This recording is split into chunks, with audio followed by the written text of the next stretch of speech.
False allegation warriors को तथा young advocate colleagues को शादी ब्याह के, जमीन बंटवारे के, एक्स्ट्रा मैरिटल अफेयर्स के, चोट पहुंचाने के, फर्जी कागजात तैयार करने के मामलों में भी उन्हीं मुश्किलों का सामना करना पड़ता है जो रेप और मर्डर के केसेस में करना पड़ता है। और यह मुश्किल होती है कि उन्हें हल्के स्तर का क्रॉस एग्जामिनेशन प्राप्त होता है। हम अपने पास आने वाले मामलों में से आधे से अधिक ऐसे केसेस को पाते हैं जिनमें आरोपियों का सिर सूली के नीचे उन्हीं के क्रॉस एग्जामिनेशन में रख दिया हो। जो बात प्रोसिक्यूशन की तरफ से आई नहीं होती है उसको भी गवाह से पूछकर एडमिशन कर लिया जाता है। तो फिर ऐसे में कोर्ट फांसी ना दे तो क्या करे।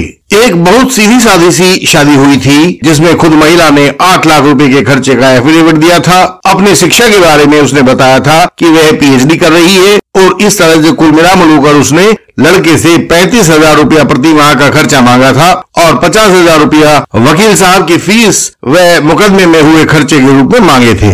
जब यह केस हमको मिला तो पुराने विद्वान अधिवक्ता साहब ने वे सारी चीजें और दहेज वगैरह एडमिट कर लिया था जो शादी में कभी आए ही नहीं थे। हम आपको नमूना दिखाते हैं। उन्होंने सजेशन दिया था, मेरा कहना है कि 4 तोला सोने की गले की चेन दहेज में नहीं दी गई थी। और गवाह ने कहा, नहीं, यह अवश्य दी गई थी। वकील साहब ने अगला सजेशन दिया, मेरा कहना है आरोपियों ने कभी भी होंडा सिटी कार की मांग नहीं की थी। गवाह ने कहा, नहीं, इन सब ने की थी, लगातार मांगा करते थे।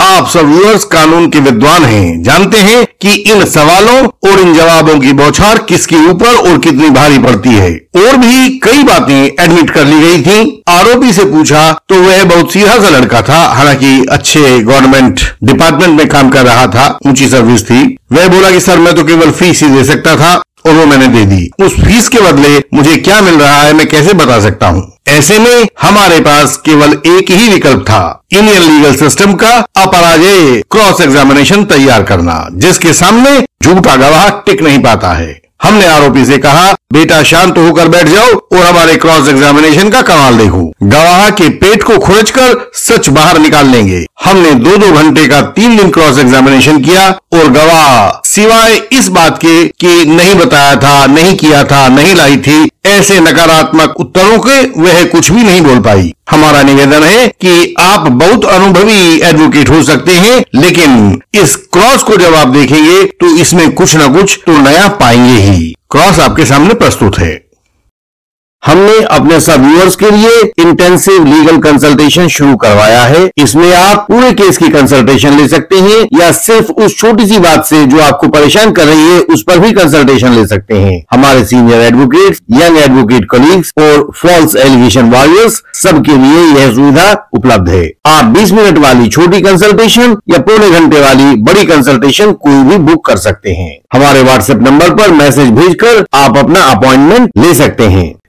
हमने गवाह से पूछा, क्या यह बात सही है कि आपने इस एविडेंस एफिडेविट के साथ किसी भी वस्तु की खरीद की कोई रसीद, कोई बिल, कोई कैश मेमो, इनवॉइस वगैरह कुछ भी नहीं लगाया है जिसके बारे में दहेज में दिए जाने का आरोप किया है आपने? वह बोली, 8 लाख का खर्चा हुआ था। हमने कहा, बहन जी मैंने तो यह पूछा ही नहीं कि कितना खर्चा हुआ था, वह तो आपने लिख दिया है और हम उसको पढ़ लेंगे। हमें तो केवल यह बताओ कि सामान खरीद का कोई बिल, कोई इनवॉइस, पर्ची कुछ आपने अपने एफिडेविट के साथ लगाया है कि नहीं लगाया है? उसने हमारी तरफ कसाई के सामने खड़े बकरे की तरह मेरी आंखों से देखा। हमने कहा, यह तो सब आपको बताना ही होगा। कोर्ट ने भी कहा, बताइए कोई बिल वगैरह लगाया है या नहीं? जवाब जो भी उसने दिया रिकॉर्ड हो गया और वह क्या जवाब देती आप जानते ही हैं। हमने कहा, कोई बात नहीं, अगले सारे सवाल हम आपसे केवल कागजात के बारे में पूछेंगे, केवल कागजात का उत्तर दीजिए, संख्या तो हम आपकी पढ़ चुके हैं। हमने अगला सवाल पूछा, क्या यह बात सही है कि आपने इस एफिडेविट के साथ किसी ऐसी वस्तु की बाजार से आपके घर तक की ढुलाई की भी कोई रसीद, बिल, कैश मेमो, इनवॉइस वगैरह नहीं लगाई है जिससे पता लगे कि कोई भी वस्तु खरीदकर बाजार से आपके घर तक लाई गई थी? और उसके पास नकारात्मक जवाब था। क्या यह बात सही है कि आपने या अपने पिता या परिवार के किसी भी सदस्य के किसी भी बैंक अकाउंट की ऐसी कोई डिटेल्स रिकॉर्ड पर नहीं लगाई है जिससे पता चलता हो कि कभी कोई धन किसी दहेज वस्तु को खरीदने के लिए खर्च किया गया हो? और आप समझ सकते हैं कि इनके क्या उत्तर आ रहे होंगे। हमने अगला सवाल पूछा, क्या यह बात सही है कि आपने अपने इस एफिडेविट के साथ ऐसी कोई फोटो वीडियो नहीं लगाई है जिससे दहेज में किसी भी वस्तु के दिए जाने का कोई प्रमाण दिया जा सकता हो? और उत्तर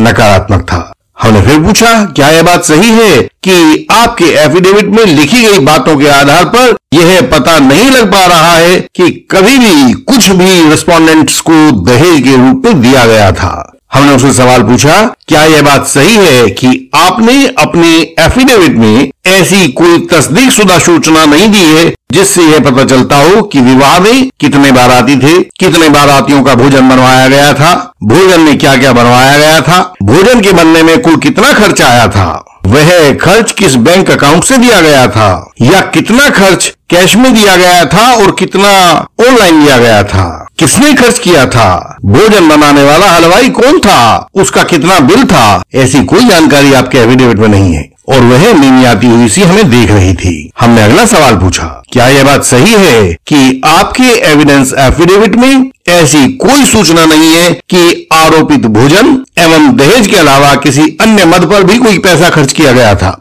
आपने भोजन और दहेज का तो आरोप लगाया है, लेकिन इसके अलावा किसी अन्य चीज पर कोई भी पैसा खर्च किया गया हो ऐसा आपने कोई जानकारी नहीं दी है, ना कोई दस्तावेज लगाया है। हमने अगला सवाल पूछा, क्या यह बात सही है कि आपके एविडेंस एफिडेविट में ऐसी कोई सूचना मौजूद नहीं है जिससे यह बात पता चलती हो कि आपके द्वारा आरोपित धन किस मद में खर्च किया गया था? हमारे सब व्यूअर्स इस बात से भली भांति परिचित हैं कि हम पहले गवाह को घेर लेते हैं, उसके सारे एग्जिट पॉइंट्स बंद कर देते हैं, फिर उसको सजेशन देते हैं। यहां भी दिए सजेशन। मेरा कहना है कि आपका और रेस्पोंडेंट का विवाह बहुत सादा और बिना किसी खर्च के आयोजित हुआ था, इसलिए आप अपने एविडेंस एफिडेविट में किसी खर्च का कोई ब्यौरा नहीं लिख पाई हो। अगला सजेशन दिया, मेरा कहना है कि आपका और रेस्पोंडेंट का विवाह बहुत सादा हुआ था, इसलिए उसके आयोजन हेतु किसी भी वस्तु की खरीद का, ढुलाई का, उसके खर्च का आपने अपने एफिडेविट में कोई ब्यौरा नहीं दिया है। अगला सजेशन दिया, मेरा कहना है कि आपका और रेस्पोंडेंट का विवाह बहुत सादा हुआ था, इसीलिए आपने उसके आयोजन हेतु अपने पिता के या किसी अन्य परिवारजन के द्वारा किसी भी धन को व्यय करने का कोई रिकॉर्ड प्रस्तुत एफिडेविट के साथ नहीं किया है। और फिर हमने अगला सजेशन दिया, मेरा कहना है कि आप और रेस्पोंडेंट का विवाह बहुत सादा और बिना किसी खर्च के आयोजित हुआ था, इसीलिए आपके द्वारा 8 लाख रुपए के खर्च का आरोप झूठा है, मनगढ़ंत है और भ्रामक है। इसके बाद नंबर आया खर्चे पर हुए उसके क्रॉस एग्जामिनेशन का।